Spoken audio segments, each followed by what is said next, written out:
नमस्कार, एबीपी गंगा देख रहे हैं आप। मैं हूं स्नेहलता और उत्तराखंड को नया मुख्यमंत्री मिल गया है, मगर अब इंतजार इस बात का है कि तीरथ सिंह रावत मंत्रिमंडल में इनके कौन कौन शामिल होगा। पूर्व मंत्री और हरिद्वार सिटी से विधायक मदन कौशिक ने दिल्ली में भाजपा के राष्ट्रीय अध्यक्ष जेपी नड्डा से मुलाकात की। मदन कौशिक ने कहा कि तीरथ रावत मंत्रिमंडल में 11 मंत्री शामिल होंगे। ये 11 मंत्री एक साथ शपथ लेंगे। नई कैबिनेट में कुछ नए चेहरों को भी जगह मिल सकती है। अब हर किसी की नजर इस बात पर टिकी है कि 11 मंत्री कौन कौन होंगे। क्या मंत्रिमंडल में त्रिवेंद्र रावत कैबिनेट में रहे विधायकों को भी जगह मिलेगी या फिर तीरथ रावत की टीम में सभी नए चेहरे होंगे। तो टीम तीरथ में किसे मिलेगी जगह, इस पर अब निगाहें टिकी हुई हैं। संभवतः मंत्रिमंडल का विस्तार हो जाएगा और पूरा मंत्रिमंडल बनाया जाएगा और कल के बाद पूरे जोश खरोश के साथ 60+ का लक्ष्य लेकर हम लोग मैदान में चले जाएंगे। अध्यक्ष जी ने क्या आदेश दिया है आपको यहाँ से? वो मैं नहीं बता पाऊंगा। फिलहाल हमारा फोकस है सरकार का गठन हो जाए और फिर हम पूरी तैयारी के साथ आगे बढ़ें। सर, क्या पुराने चेहरे ही रहेंगे मंत्रिमंडल में कि नए चेहरे शामिल किए जाएंगे? नए भी होंगे, पुराने भी रहेंगे और नए भी रहेंगे। तो चलिए अब आपको दिखाते हैं कि त्रिवेंद्र रावत कैबिनेट में कौन कौन शामिल था और क्या क्या उन्हें जिम्मेदारी दी गई थी। चलिए पहले यह समझने की कोशिश करते हैं। जहां मदन कौशिक हरिद्वार सिटी से विधायक थे और त्रिवेंद्र रावत कैबिनेट में वो शहरी विकास मंत्री की जिम्मेदारी को संभाल रहे थे। ये रही पुरानी पदवी की बात। पुराने मंत्रिमंडल का चेहरा भी देख लीजिए आप। अगला नाम होता है यशपाल आर्या, जो विधायक बाजपुर से जिम्मेदारी परिवहन मंत्री की संभाल रहे थे। इसके बाद आगे बढ़ते हैं, अगले चेहरे की बात करते हैं। अरविंद पांडे, विधायक गदरपुर, शिक्षा मंत्री की जिम्मेदारी इनके नाम थी। अगला नाम सतपाल महाराज का, विधायक चौबट्टा खाल पर्यटन मंत्रालय को संभाल रहे थे। ये जिम्मेदारी इनके नाम थी। अगला नाम हरक सिंह रावत, विधायक कोटद्वार, वन और पर्यावरण मंत्रालय की जिम्मेदारी इनके नाम थी। अगला नाम सुबोध उनियाल, विधायक नरेंद्र नगर कृषि मंत्रालय की जिम्मेदारी। और रेखा आर्या की जिम्मेदारी भी देख लीजिए आप किस तरीके की थी। रेखा आर्या विधायक सोमेश्वर से और महिला बाल विकास राज्य मंत्री के दर्जे पर थी। ये जिम्मेदारी उनके नाम थी। अगला नाम धन सिंह रावत का, जो विधायक श्रीनगर से उच्च शिक्षा राज्य मंत्री के पदवी पर थे। ये जिम्मेदारी उनके नाम थी। तो ये तो त्रिवेंद्र कैबिनेट के चेहरे थे। और अब आपको दिखाते हैं कि त्रिवेंद्र कैबिनेट का हिस्सा रहे कौन कौन से विधायकों की दावेदारी इस बार मजबूत लग रही है। पहला नाम लेंगे मदन कौशिक का, विधायक हरिद्वार सिटी। दूसरा नाम सतपाल महाराज। धन सिंह रावत की दावेदारी भी मजबूत लग रही है। इसके अलावा सतपाल महाराज विधायक चौबट्टा खाल से हैं, इनका नाम आगे आना लगभग पक्का माना जा रहा है। धन सिंह रावत विधायक श्रीनगर से, इनकी भी प्रबल दावेदारी मानी जा रही है। हरक सिंह रावत का भी नाम आगे माना जा रहा है, जो विधायक कोटद्वार से रहे हैं। पिछले और इस कार्यकाल दोनों में इनकी दावेदारी मजबूत मानी जा रही है। और सुबोध उनियाल का नाम भी आगे रखा जा रहा है, विधायक नरेंद्र नगर से हैं। इनके नाम भी कृषि मंत्रालय की जिम्मेदारी थी, लेकिन अब यह लग रहा है कि आने वाले वक्त में भी इन्हें कोई ना कोई जिम्मेदारी मिल सकती है। और आगे बढ़ते हैं।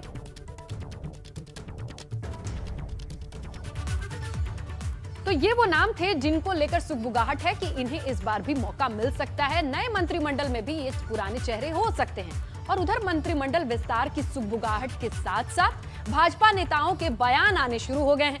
भाजपा विधायकों का कहना है कि मंत्रिमंडल के सभी समीकरण को ध्यान में रखकर ही लोगों को जगह देनी चाहिए।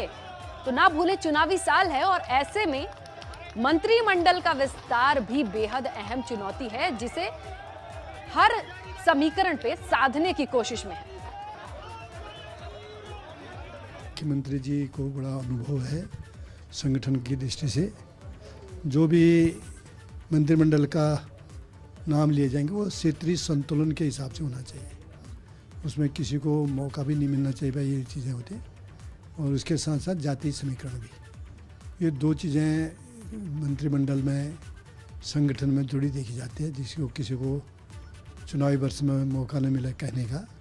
इसलिए इस दृष्टि देखते हुए मंत्रिमंडल का विस्तार होगा, ये दिखाई देगा। मंत्रिमंडल से हमें तो यही आस है कि दोनों तरफ से गढ़वाल और कुमाऊं से बढ़िया लोगों को चुना जाएगा, मंत्री उसमें आएंगे, परिषद में आएंगे, मेरी ऐसी आशा है, और दोनों तरफ को इक्वल रिप्रेजेंटेशन मिलेगा। तो चलिए इसी खबर पर ज्यादा जानकारी लेते हैं। हमारे ब्यूरो चीफ अजित सिंह राठी हमारे साथ फोन लाइन पर मौजूद हैं, उनसे जानकारी लेंगे। अजित, ये बताइए, राम चौंकाने वाला तो सीएम का आ चुका है, अब मंत्रिमंडल विस्तार को लेकर भी चर्चा है, जहां पर केंद्र में आला कमान की बैठक चल रही है। क्या माने कि कल फिर चौंकाने वाले चेहरे मिलेंगे, पुराने लोगों को जगह मिलेगी, कैसी अटकलबाजी है? शैलजा, देखिए, ये चूंकि वाकई एक बड़ी चुनौती होती है किसी भी मुख्यमंत्री के लिए अपने मंत्रिमंडल को गठन करना, उसका स्वरूप कैसा होगा, वो जातीय, क्षेत्रीय, सामुदायिक तौर पर किस तरह से, धर्म विशेष के तौर पर किस तरह से उसको सोशल इंजीनियरिंग के फॉर्मेट में फिट किया जाए। क्योंकि मंत्री जो दावेदार बहुत होते हैं और मंत्रियों की संख्या सीमित होती है, तो विधानसभा में कुल सदस्यों के 15% ही कोई मंत्रिमंडल का गठन हो सकता है। और चूंकि संख्या बहुत होती है, दावेदार के नाराज होने का खतरा लगातार बना रहता है। लेकिन जैसा अभी जो मौजूदा पिछली सरकार का जो मंत्रिमंडल था, तो उसमें गढ़वाल का बहुत वर्चस्व था, और प्रकाश पंत के निधन के बाद कुमाऊं का प्रतिनिधित्व बहुत कम हो गया था।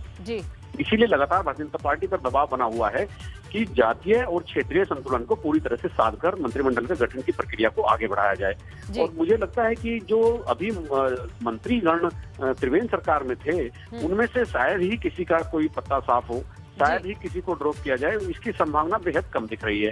हालांकि चर्चा ये हो रही है कि एक दो मंत्रियों को ड्रॉप करके उनकी जगह उन्हीं के क्षेत्रों से और सजातीय विधायकों को मंत्रिमंडल में जगह दे दी जाए। लेकिन मुझे ये अच्छा खासा चुनौतीपूर्ण लगता है। इसी तरह से जो नए दावेदार हैं, उनमें भी ये देखा जा रहा है, क्योंकि गढ़वाल का प्रतिनिधित्व बहुत है, और गढ़वाल में भी पौड़ी जिले का प्रतिनिधित्व जिस तरह से जितना बड़ा हुआ है, मुख्यमंत्री पौड़ी के रहने वाले हैं, 2 कैबिनेट मंत्री हरक सिंह रावत जो सतपाल महाराज वो भी पौड़ी जिले से हैं, धन सिंह रावत राज्य मंत्री हैं, वो भी पौड़ी जिले से हैं। तो पौड़ी जिले को लेकर के पूरे प्रदेश में अच्छा खासा संग्राम मचा हुआ है कि मैक्सिमम प्रतिनिधित्व जो है पौड़ी जिले के पास है, और वो पौड़ी गढ़वाल का हिस्सा है। तो गढ़वाल को भी उतना कुछ नहीं मिला जितना अकेले पौड़ी जिले को मिला हुआ है। तो इसलिए पौड़ी जिले से तो किसी की भी संभावना बिल्कुल नहीं के बराबर है। लेकिन कुमाऊं से मुझे लगता है कि 2 मंत्रियों को लिए जाने की संभावना पूरी भी बनी हुई है, और एक मंत्री कोई गढ़वाल से बन सकता है। जी, तो चलिए यही संतुलन पहाड़ पे बनाने की कोशिश होगी, और इसके लिए लगातार बैठकों का दौर दिल्ली में भी जारी है। आपका शुक्रिया अजीत तमाम जानकारी के लिए। तो तीरथ सिंह रावत के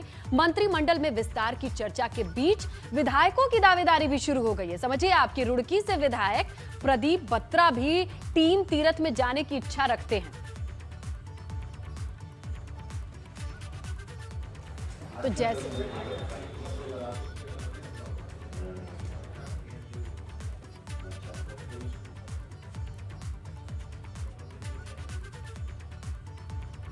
आकांक्षा सबकी होती है, और सभी चाहते हैं कि मंत्री बने और अपने प्रदेश की सेवा करें। तो दावेदारी करिए, और बाकी पार्टी की मर्जी, जैसे पार्टी का आदेश होगा वैसे। और उत्तराखंड की बागडोर संभालने के बाद तीरथ सिंह रावत ने अपने राजनीतिक गुरु और प्रदेश के पूर्व मुख्यमंत्री भुवन चंद खंडूड़ी से मुलाकात की। तीरथ सिंह रावत ने कहा कि उन्होंने राजनीति में खंडूड़ी से बहुत कुछ सीखा है। और देखिए, ये तस्वीरें आ गई जहां शिवरात्रि के दिन और पहले कार्यकाल का पहला दिन, और गुरु के दर्शन के साथ, मां गंगा के आशीर्वाद के साथ आज से कामकाज का श्री गणेश किया। जनरल साहब के साथ शुरू से लेकर 91 से जब वो आए तब से लेकर के, और एक जैसे कहते हैं पूर्णकालिक की तरह, और पूरा मैंने उनके 4-5 चुनाव संयोजक के रूप में रहा, तो उनसे बहुत कुछ मैंने सीखा है, और मुझे बहुत कुछ सीखने को मिला है, और वही एक काम आ रहा है, और आज भी सीखने का पूरा मौका। प्रदेश के लिए मैं समझता हूँ बहुत अच्छी घड़ी है, शुभ घड़ी है, बहुत अच्छा काम हुआ है। एक योग्य व्यक्ति है, अनुभव भी है, आदतें भी है, शालीन भी है, और मैं समझता हूँ सब प्रकार से अच्छे तरीके से प्रदेश का काम चलेगा। मेरे साथ रहे और उसने बहुत अच्छा काम किया है, बहुत अच्छा व्यक्ति है, और प्रदेश को और आगे ले जाएगा, इसमें मुझे कोई शंका नहीं है। और इसी बीच उत्तराखंड में नेतृत्व परिवर्तन को लेकर कांग्रेस सवाल उठा रही है। पूर्व सीएम हरीश रावत पूछ रहे हैं कि भाजपा ये तो बताए कि त्रिवेंद्र रावत को सीएम पद से हटाया क्यों गया। उधर भाजपा इसका जवाब अपने ही तरीके से दे रही है।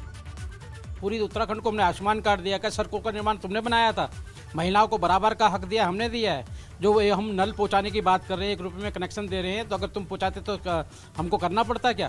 विकास की जो धारा त्रिवेंद्र रावत जी के नेतृत्व में भई है वो एक काबिल तारीफ है, और उसके ऊपर पूरी इमारत चढ़ाने के लिए अपने तीरथ सिंह रावत जी उस पर काम करेंगे, और आने वाला समय भारतीय जनता पार्टी का समय आएगा। महत्वपूर्ण यह है कि जिसको हटाया उसको क्यों हटाया, इस राज्य की जनता को तो बताओ कि तुमने 4 साल जिसको मुख्यमंत्री बना करके रखा, वो उस व्यक्ति ने वो क्यों हटाया? वो भ्रष्ट था, निकम्मा था, उसके विकास विरोधी था, दल विरोधी था, क्या था, ये तो राज्य की जनता को बताओ।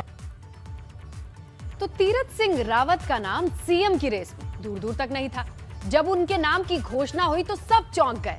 इस पर धन सिंह रावत का कहना यह है कि आला कमान का ही ये फैसला था कि किसी सूबे की बागडोर सौंपे जानी है, ये वो तय करेंगे। इसके साथ ही धन सिंह रावत ने अचानक हेलीकॉप्टर से देहरादून पहुंचने पर भी इस पर उनका क्या बयान रहा वो भी सबके सामने रखा।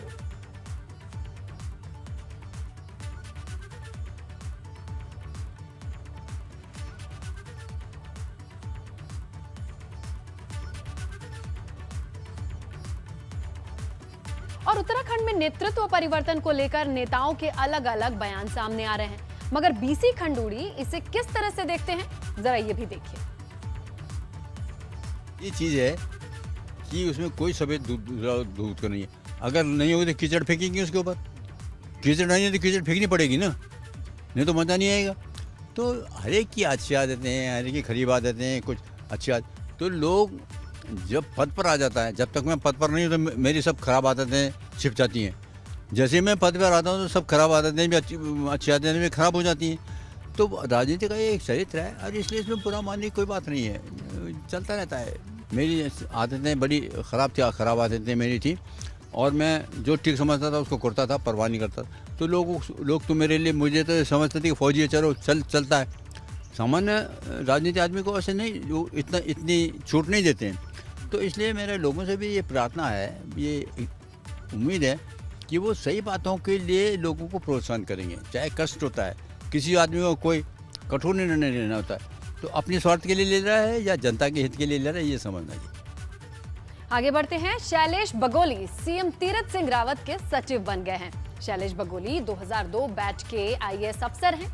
वो अपनी साफ सुथरी छवि के लिए जाने जाते हैं, और शायद यही वजह है कि सीएम ने उन्हें अपना सचिव चुना है। अभी तक बगोली परिवहन सचिव और शहरी विकास आवास थे।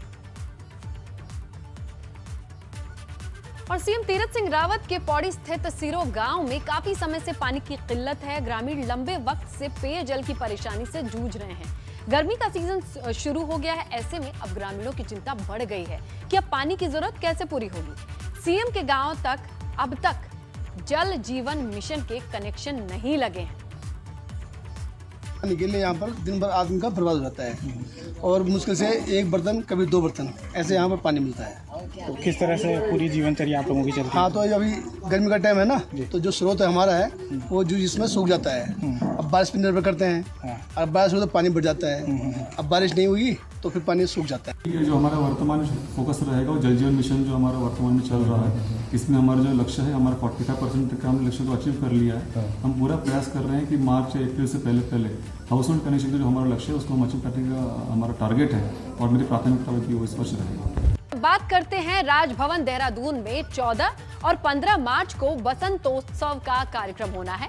इन 2 दिन के लिए राजभवन आम जनता के लिए खोलकर रखा जाएगा। इस दौरान आम लोग राजभवन जाकर अलग अलग तरीके के फूलों की प्रदर्शनी के साथ साथ सांस्कृतिक कार्यक्रमों का भी आनंद ले सकेंगे। इस प्रकार इस वर्ष भी राजभवन में आयोजित होने वाले एपिस सेराना मधुमक्खी हिमालय के पर्वतीय क्षेत्रों में मौन पालकों द्वारा पाली जाती है एवं रोजगार के साधन प्रदान करती है। बसंतोत्सव के माध्यम से हमारी कोशिश यह भी है कि कैसे उत्तराखंड के काश्तकारों को विशेष कर पर्वतीय क्षेत्रों के काश्तकारों के जीवन में समृद्धि और खुशहाली। तो हरिद्वार महाकुंभ में शाही स्नान के साथ कुंभ की विधिवत शुरुआत हो गई। अलग अलग अखाड़ों के साधु संतों ने हर की पैड़ी पर पहुंचकर मां गंगे में डुबकी लगाई।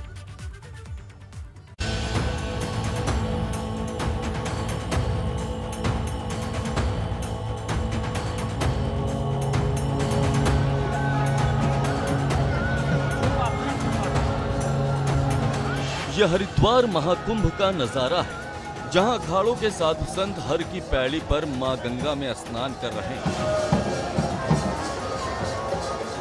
महाशिवरात्रि पर अखाड़ों के साधु संतों ने मां गंगा में डुबकी लगाकर शाही स्नान किया।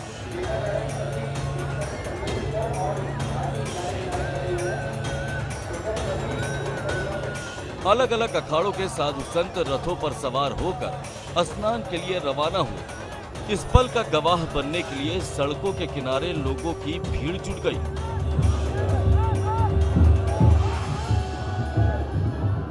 हरिद्वार में महाकुंभ की रौनक नजर आने लगी है और ये जो आह्वान अखाड़ा है उसके जो आचार्य महामंडलेश्वर है और तमाम जो संत है वो शाही अंदाज में ढोल बैंड बाजों के साथ अखाड़े के जो तमाम संत है वो स्नान करने जा रहे हैं। तो ये कह सकते हैं कि अब हरिद्वार में महाकुंभ की शुरुआत हो गई है और इसके साक्षी बन रहे हैं जो हरिद्वार के लोग हैं, हरिद्वार की जनता है वो इसके साक्षी बन रहे हैं। गुरुवार सुबह 11 बजे से अखाड़ों के संतों ने स्नान करना शुरू किया। सबसे पहले जूना अखाड़ा के संतों ने स्नान किया। आवाहन अखाड़ा स्नान के लिए हर की पैड़ी पर पहुंचा। इसके बाद किन्नर अखाड़े का भी शाही स्नान हुआ। महाशिवरात्रि के पावन पर्वत भोले बाबा की बारात में सभी साधु महात्मा एक नागा साधु होकर के भोले की बारात में गए और नाचे, बहुत आनंद लिया। जितने भी साधु यहाँ इस शाही स्नान में सभी का अभिनंदन स्वागत। आसमान से हेलीकॉप्टर के जरिए अखाड़ों के संतों के ऊपर फूलों की बारिश की गई। नागा साधुओं के शाही स्नान को देखते हुए हर की पैड़ी पर सुरक्षा के चाक चौबंद इंतजाम किए गए। खुद मेला अधिकारी मौके का निरीक्षण करते नजर आए। मेरा यही संदेश है सबको कि कुंभ का जरूर आनंद लें, लेकिन सुरक्षा संबंधी, कोविड संबंधी सभी जो सुरक्षा इंतजाम है उनका भी ध्यान दें। महाशिवरात्रि के स्नान के साथ अखाड़ों की तरफ से कुंभ की शुरुआत हो गई है। हालांकि सरकार की तरफ जारी आदेश के मुताबिक कुंभ 1 अप्रैल से शुरू होगा, मगर अखाड़ों का कुंभ अब शुरू हो चुका है। एबीपी गंगा के लिए हरिद्वार से पंकज राणा की रिपोर्ट। और आपको बताएं कि केदारनाथ धाम के कपाट खुलने की तारीख तय हो गई है। 17 मई को केदारनाथ धाम के कपाट खुल जाएंगे। महाशिवरात्रि के मौके पर शीतकालीन गद्दी स्थल ओमकारेश्वर मंदिर में पंचांग गणना के मुताबिक कपाट के खुलने की तारीखों का ऐलान हुआ। 17 मई को सुबह 5 बजे केदारनाथ धाम के कपाट खोल दिए जाएंगे। भगवान केदारनाथ के पंचमुखी चल विग्रह उत्सव डोली की बात करें तो वो 14 मई को शीतकालीन गद्दी स्थल से यानी ओमकारेश्वर मंदिर ऊखीमठ से रवाना की जाएगी।